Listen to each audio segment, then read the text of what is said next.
Hello friends, मैं teacher Sangeeta Singh आप सभी का मैं अपने YouTube channel teacher Sangeeta Singh में स्वागत करती हूँ। आज की वीडियो में हम सर्वनाम शब्दों की रूप रचना के बारे में अध्ययन करेंगे।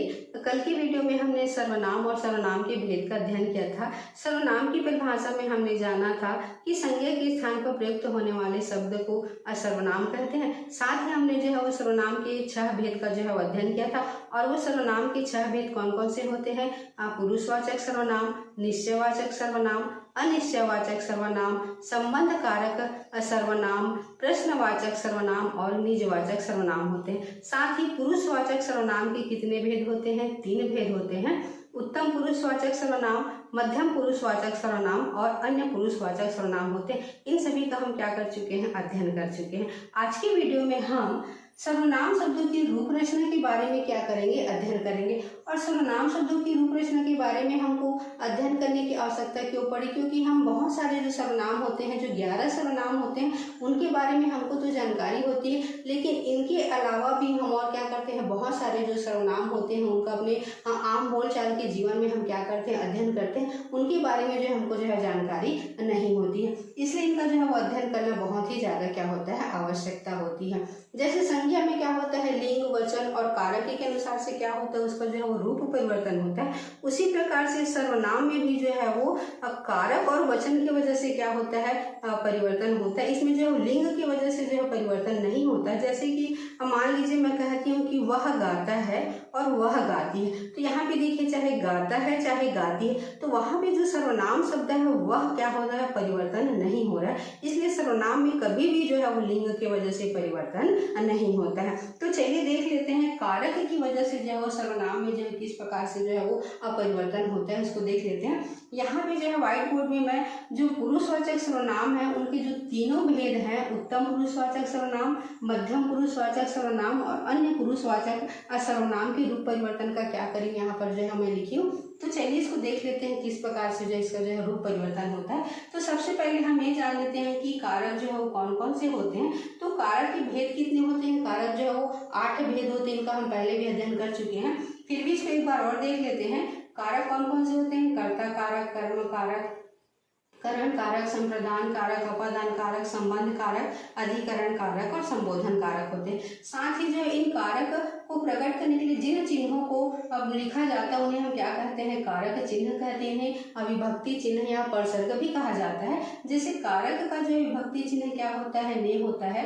कर्म कारक का जो विभक्ति चिन्ह होता है वह क्या होता है? को। करण कारक विभक्ति चिन्ह से, संप्रदान कारक विभक्ति चिन्ह को के लिए, अपादान का जो विभक्ति चिन्ह होता है वह क्या होता है? से होता है, लेकिन यह जो है वो अलग होने की स्थिति में होता है। साथ ही जो है वो संबंध कारक विभक्ति चिन्ह क्या होता है? का, के, की, ना, ने, नी, रा, रे, री होता है। अधिकरण कारक का जो विभक्ति चिन्ह होता है वह क्या होता है? में, पर होता है। और साथ ही जो है वो कारक का जो 8वां भेद होता है वह क्या होता है? संबोधन होता है, जिसका कारक चिन्ह क्या होता है? हे, अरे होता है। लेकिन जो है जब हम सर्वनाम शब्दों की रूप रचना का अध्ययन करेंगे तब हम जो है वो संबोधन के हे, अरे का जो है वो अध्ययन नहीं करेंगे, क्योंकि जो है सर्वनाम शब्दों के साथ जो है वो संबोधन का प्रयोग कभी भी नहीं किया जाता है। जैसे कि मान लीजिए वह, तो वह के सामने जो है हम हे का या हे वह हम इस तरीके से कहते हैं, कभी भी जो प्रयोग नहीं करते हैं। इसलिए संबोधन का जो है वो सर्वनाम शब्दों की रूप रचना में जो इसका अध्ययन नहीं किया जाता है। तो चलिए देख लेते हैं। जैसे यहाँ पे देखिए पुरुषवाचक सर्वनाम का उत्तम पुरुष का जो सर्वनाम है वह क्या है? मैं। और मैं क्या है? एक वचन है। जब मैं का जब कारक के अनुसार से रूप परिवर्तन होगा तो वह क्या हो जाएगा? तो देखिए मैं का जब कर्ता कारक के साथ जब रूप परिवर्तन हो जाएगा तब वह क्या हो जाएगा? अब मैंने हो जाएगा। कर्म से क्या हो जाएगा? मुझे, मुझको। करण से क्या हो जाएगा? मुझसे, मेरे से। संप्रदान के लिए क्या हो जाएगा? मुझको, मेरे लिए। अपादान के साथ कैसा हो जाएगा? मुझसे। संबंध के साथ मेरा, मेरे, मेरे। अधिकरण के साथ देखिए में पर का क्या हो जाएगा? मुझ में, मुझ पर। बहुत ही सरल होता है। सिर्फ जो है वो कारक चिन्हों को जो है वो जो सर्वनाम होते हैं उनके साथ हमको क्या करना रहता है? लगाना रहता है। और हम इसको क्या कर सकते हैं? आसानी से जो है वो बना सकते हैं। आगे देख लेते हैं। जैसे कि मैं का बहुवचन रूप क्या होता है? हम होता है। और जब हम में कारक का प्रभाव पड़ता है तब वह क्या हो जाता है? हमने हो जाता है। हम का जब कर्ता कारक का रूप में परिवर्तन होता है तब वह क्या हो जाता है, हमने हो जाता है। इसी प्रकार से हम का जब कर्म कारक का के साथ जब इसका परिवर्तन होता है तब वह क्या हो जाता है, हमें या हमको कहते हैं। इसी प्रकार से करण से क्या हो जाता है, हमसे, हमारे, द्वारा। असंप्रदान के साथ कैसा परिवर्तन होता है, हमको, हमारे लिए। अपादान के साथ किस प्रकार से परिवर्तन होता है, हमसे, हम लोगों से।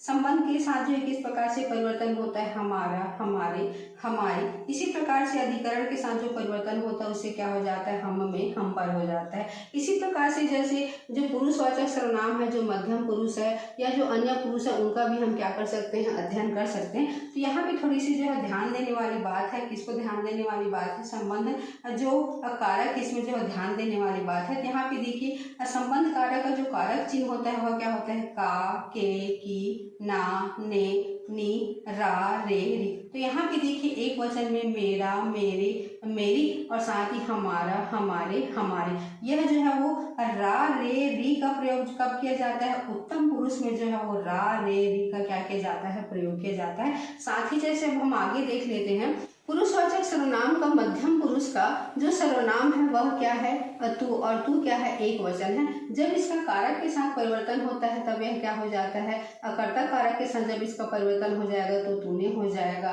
कर्म के साथ कारक के साथ जब परिवर्तन हो जाएगा तब तुझे या तुझको कहते हैं। जब करण कारक से इसका परिवर्तन होगा तब यह क्या हो जाता है, तुझसे या तेरे द्वारा। संप्रदान कारक से जब परिवर्तन होगा तब यह क्या हो जाएगा, तुझको, तेरे लिए। इसी प्रकार से अपादान कारक से क्या हो जाता है, तुझसे। संबंध कारक से देखिए तेरा, तेरे और तेरी हो जाता है। इसी प्रकार से देखिए अधिकरण कारक में क्या हो जाता है, तुझ में, तुझ पर हो जाता है। और यहाँ पे देखिए जो पुरुषवाचक जो सर्वनाम है मध्यम पुरुष का, तू का बहुवचन रूप क्या हो जाता है, तुम हो जाता है। इसका भी जो है इसी तरीके से तुमने, तुम्हें, तुमको, तुमसे, तुम्हारे द्वारा, तुमको, तुम्हारे लिए, तुमसे, तुम्हारा, तुम्हारे, तुम्हारी, तुम्हें, तुम पर। इस तरीके से हम क्या कर सकते हैं, तैयार कर सकते हैं। बहुत ही ज़्यादा क्या होता है, सरल होता है। सिर्फ ध्यान देने वाली बात जो है वो संबंध कारक में है। जैसे कि हमने जाना कि रा, रे, री का जो है वो प्रयोग किसमें किया जाता है, पुरुषवाचक का जो उत्तम पुरुष होता है उसमें किसका प्रयोग किया जाता है, रा, रे, री का प्रयोग किया जाता है। और जो ना, ने, नी होता है उनके उसको किसमें किया जाता है, मध्यम पुरुष में किया जाता है। क्योंकि उसमें हम कहते हैं अपना, अपने, अपनी, हम क्या करते हैं इस तरीके से जो है प्रयोग करते हैं। तो जो ना, ने, नी हो उनका जो है प्रयोग कब होता है, मध्यम पुरुष में होता है। इसी प्रकार से जो का, के, की होता है उनका प्रयोग कहाँ पे होता है, अन्य पुरुष में होता है। यहाँ पे देखिए जैसे उसका, उसके, उसकी, उनका, उनके, उनकी, इस तरीके से क्या किया जाता है, प्रयोग किया जाता है।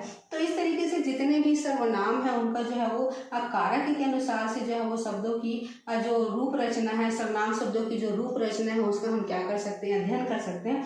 क्योंकि आप लोगों की सुविधाओं के लिए यहाँ पर मैं थोड़ा सा जितना भी व्हाइट बोर्ड में आया है मैं कोशिश की हूँ कि आप लोगों को मैं इसको समझा सकूँ करके। और अगर आप लोगों को यह समझ में आ गया होगा तो वीडियो को लाइक कीजिएगा, कमेंट कीजिएगा, शेयर कीजिएगा। और अगर आप मेरे चैनल में नए हैं तो चैनल को सब्सक्राइब भी कीजिए।